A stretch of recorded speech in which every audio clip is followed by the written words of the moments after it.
Hi, welcome. So just want to do a video today on the three main things I learned from being a mental health nurse.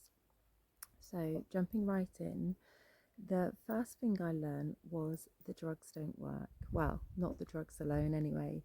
So unfortunately, there's a lot of money that is made from the pharmaceutical companies.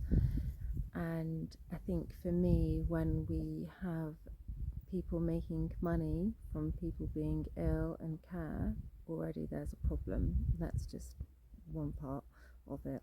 But the main thing really, I suppose, is not seeing people having enough psychology input and actually getting to the root of the problem, because all of us have got some form of issues, all to vary in different degrees, and can be very mild.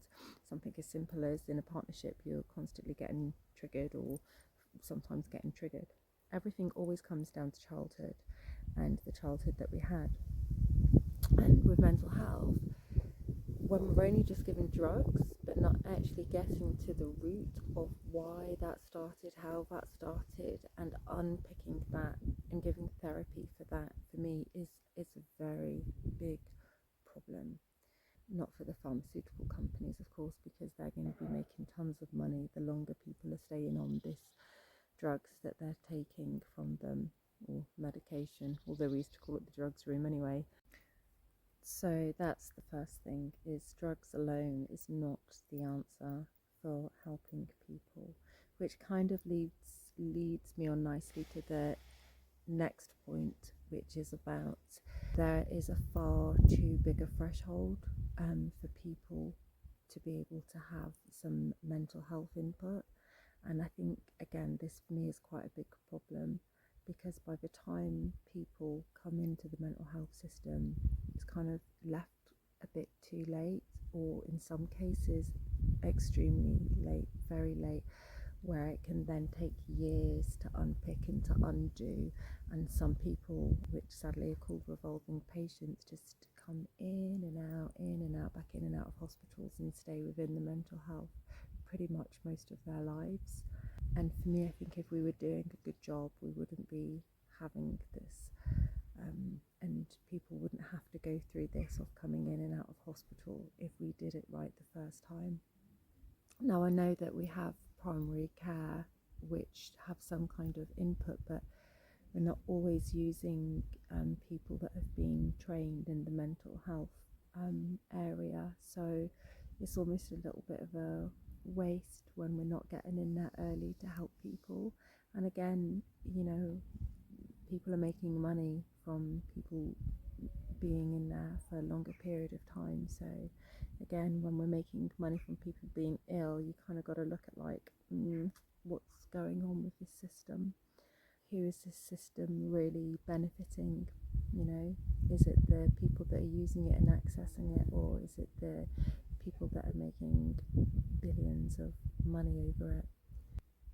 And the other thing as well, this preventative rather than cure is as well as the high threshold, is that some people, there are actually, like Marisa Peer for example, she does an amazing rapid transformational therapy, and people only need to see somebody that's been trained with that for a few sessions max.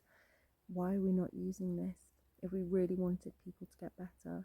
Anyway, I know I've gone off on a little bit of a tangent there, so just bringing myself back in just to the third point, my final point, is that some people working in care, sadly, they just don't care. And that was really, really sad to see, especially that when I'm experiencing people that really don't care, along with people that are just maxed out on medication and walking around like zombies because they're so out of it, like literally, like I could see like their soul slowly like dying and leaving, and then when you see that from what I'm dispensing and giving to them and other nurses, and because of the doctors prescribed it, and then you see staff not really caring and having empathy, it's like that for me was really difficult. The combination of the two. Sometimes I'd leave work crying, thinking, what am I doing? I'm just part of this problem. I'm not helping these people. I'm literally just dragging them up to the eyeballs, and then working sometimes with a lot of people that just really just don't care. And I think that's because sometimes they're burnt out because they're not looked after properly. Other times it can be things going on at home. Sometimes they just don't have empathy. They've been working in it for way too long. There's loads of different reasons, and I don't actually know all the reasons why. I just know that all the people working in care just don't always care.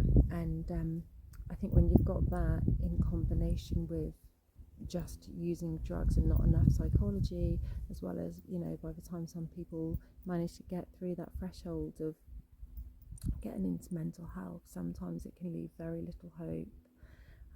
When I was in the system, I just felt like a little fish swimming upstream.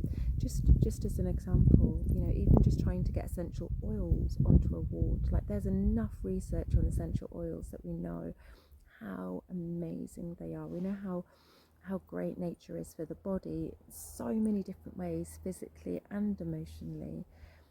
So let's just say, talking about benzodiazepine, so if somebody's on like diazepam or something, as soon as they come into hospital, they usually were put on a medication chart.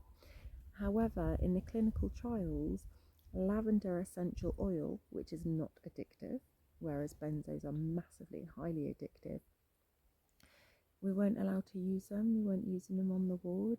And even just trying to get them in, it was just like, wow. This whole system that's so deeply entrenched in its ways, it just needs a really massive reform.